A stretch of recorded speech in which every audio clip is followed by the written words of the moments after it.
creation of our road to the sky all began back in 1853 when the New Hampshire legislature granted a charter to General David Maycomber to build the 8-mile road to the summit. It was a challenging task he set for himself, to say the least, but he had a vision. See, the White Mountains were beginning to gain a reputation as a destination resort, with grand hotels catering to wealthy travelers for the summer season. His path to the top of New England would surely be the high point of any visit to the North Country. Your presence here today confirms just how right he was. Anyway, one of the first of these grand hotels was the Glen House, which was located at the base area from which you began your climb.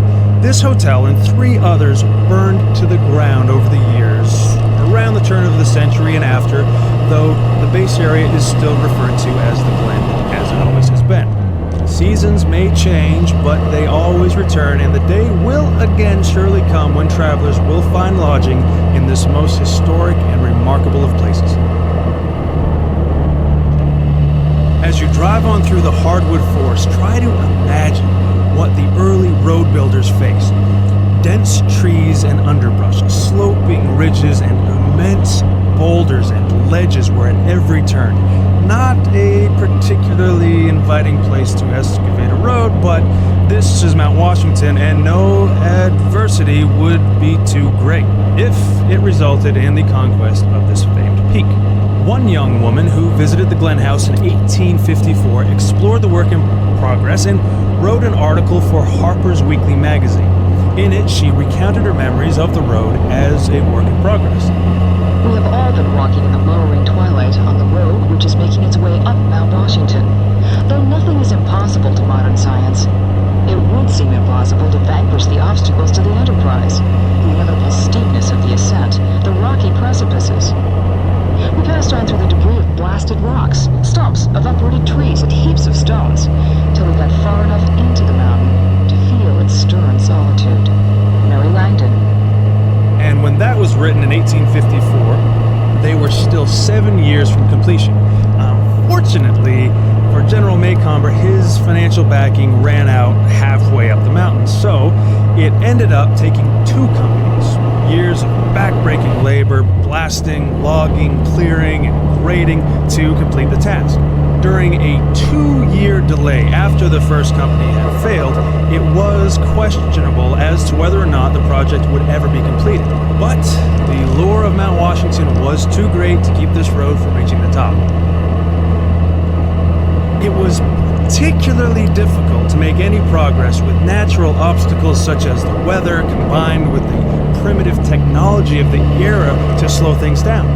Since dynamite had not been invented yet, all the blasting was done with black powder, a dangerous and at times unstable explosive. In order to split the massive rock ledges which blocked the planned way, individual holes were hand-drilled into solid rock and then filled with black powder, blown up and split apart one at a time. All the logging was done with axes, saws, and elbow rings. Teams of oxen and workhorses drew carts filled with gravel. All in all, it was a dirty, dangerous job, largely accomplished by immigrant labor working in a place not yet fit for man nor beast. But finally, on August 8th, 1861, it was done and done right. Many decades later, in a study completed with aerial surveys and the latest technology, the Army Corps of Engineers could find no improvement to the route as laid out in the middle of the last century.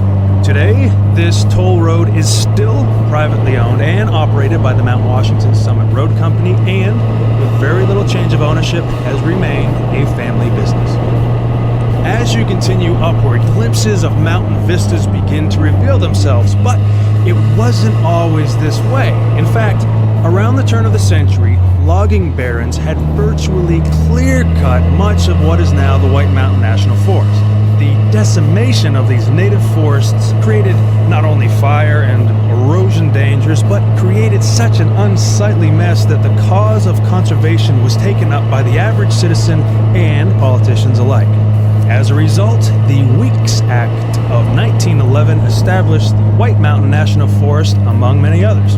These mountains remain protected today as a pristine reminder of the natural beauty of the wilderness. It is ironic, though, that it took the near destruction of everything that you see around you to motivate the effort to save it. Thankfully, what you see today is remarkably similar to what the first adventure seekers found in 1861. It was called the carriage road in those days, and there were as many as 25 mountain wagons and 120 horses in service each day of the season. These mountain wagons were specially designed and constructed for the carriage road by the Abbott Downing Company in Concord, New Hampshire. This company manufactured the famous Concord stagecoaches, which, aside from being shipped worldwide for use in commerce and transportation, were used in practically every Western movie ever made. The carriage road mountain wagons were pulled by 6 horses and seated as many as 12 passengers.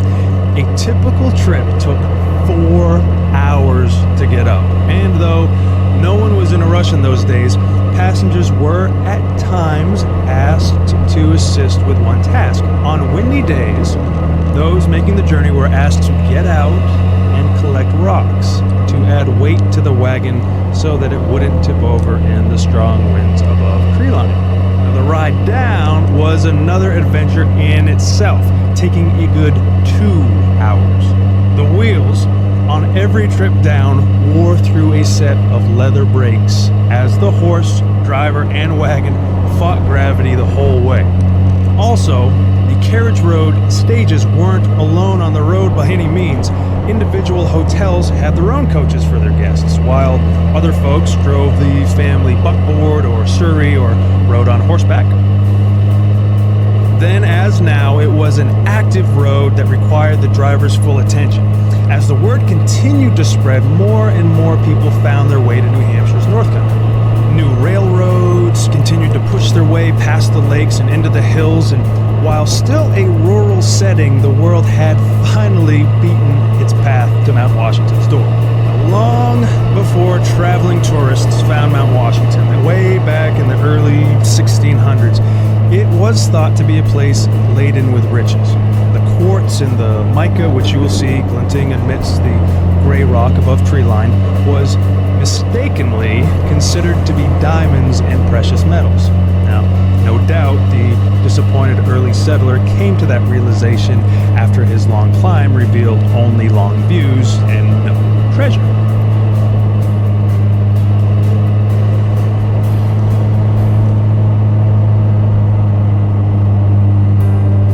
As you continue upward, you will begin to notice startling changes to the vegetation. Nearer to the bottom is a typical northeastern hardwood forest composed of maple, oak, birch, and beech trees.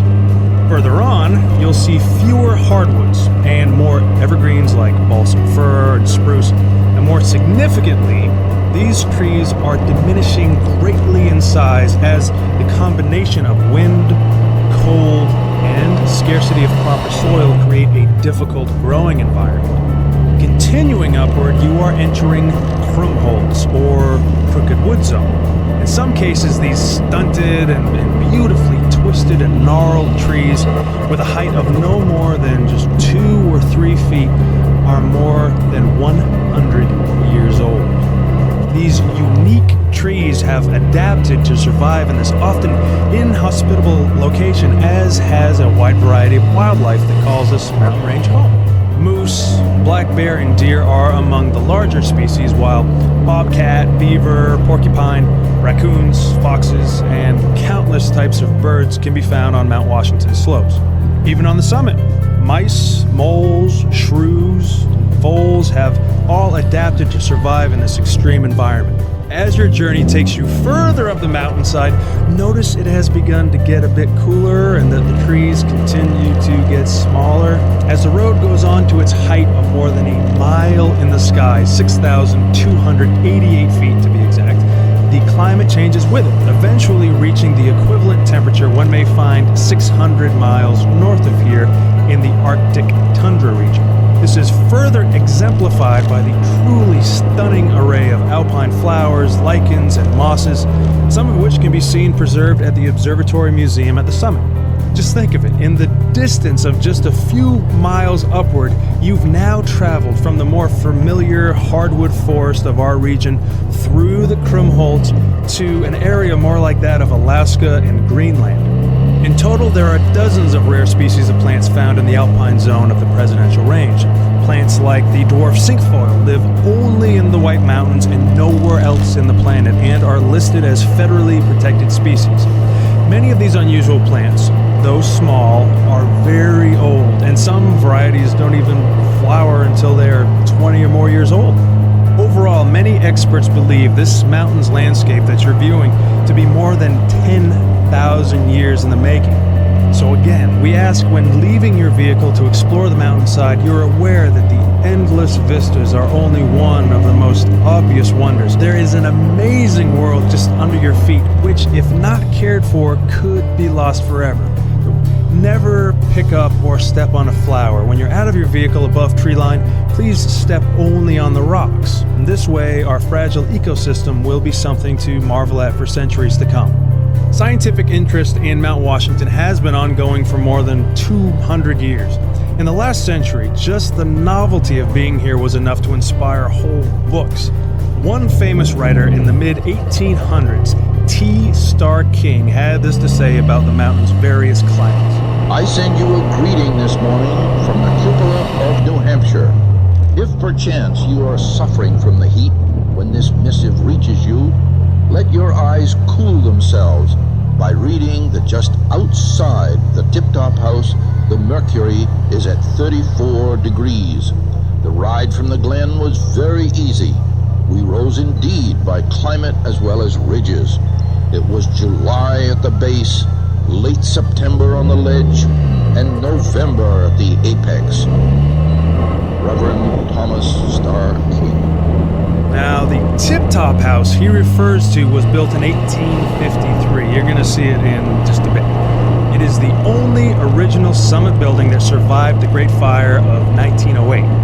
The summit, as you'll see it today, has evolved greatly from how it all began so long ago. It's always been a hub of activity for travelers to the White Mountains. The summit community in the 1890s was a very busy place. It featured a large hotel, stage office, railroad station, and even had its own newspaper. Among the Clouds was the first and only newspaper ever to be published on a mountaintop. All visitors to the peak had their names published in its pages along with the local news and gossip. In fact, the latest daily editions used to make their way down after hours on the cog railway track on a contraption known as a slide board, or more popularly known as Devil's Shingle. Real history was made again in 1899 when a little-known inventor named Freeland O. Stanley drove his locomobile up the road. He did it for publicity, hoping to build a name for his fledgling company. Stanley began his expedition from Newton, Massachusetts, with a goal of finishing on the top of Mount Washington. Now, the automotive age was dawning, and on August 31st, 1899, an unlikely little vehicle looking like a horse-drawn buggy without the horse became the first motor car to climb the mountain. As noted in Flora Stanley's account of the adventure, their journey received more laughter than laurels, as motor vehicles were still a virtually unknown sight to the general public. The amazed responses of the folks in each village they passed through, combined with the success of the Mount Washington ascent, proved the value of this well-conceived publicity stunt. But few realized that Stanley's vehicle was the first of many that would follow, and that a new age had begun. Even F.E. Stanley himself, F.O. Stanley's twin brother and partner, wasn't sure of what the new invention would be capable of. As expressed in an 1897 letter to his wife after one of their horseless carriages nearly caused an accident in town. I wrote you some time ago about motor carriages. Well, I am building one. I'm making all the plans, and it will weigh 350 pounds, and it will be 4 inches wider and 5 inches longer than our best buggy was. It will cost me about $500. It will not be afraid of a steamroller and will have no bad habits. It will stand without hitching. And perhaps that is all it will do.